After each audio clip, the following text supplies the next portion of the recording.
आहे आणि जनतेला सगळ्या गोष्टी कळत असतात. बरं, आता तुमचे वडील सक्रिय राजकारणापासून तसे थोडेसं त्यांनी एक स्टेप बिहाइंड असं म्हणायला हरकत नाही झालेले आहेत. त्यांचं मार्गदर्शन कसं मिळतं तुम्हाला? नाही, खूप म्हणजे मी जर सभागृहात काही जरी चर्चा झाली, भाषण झालं, ते संपूर्ण ऐकून हेही सांगतात की तू हा शब्दाच्या ऐवजी हा वापरला असता तर अजून चांगलं झालं असतं. म्हणजे इतकं बारीक लक्ष त्यांचं माझ्यावर. बरं. म्हणजे तिथल्या भाषणांवरती लक्ष आहे, मग मतदारसंघातल्या कामावर तर 100% त्यांचं असणारच. आणि मुळात म्हणजे माझ्यापेक्षा जास्त वेळ माझे वडील आणि आई मतदारसंघात असतात.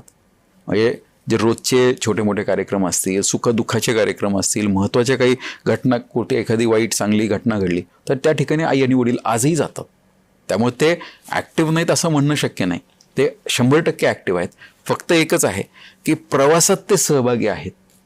पूर्वी ते ड्रायव्हिंग सीटवर होते, आत्ता मी आहे, पण ते प्रवासात आहेत. खरंय. सो ह्या सगळ्यामध्ये बघा, प्रवासामध्ये अप्स अँड डाऊन्सही असतात.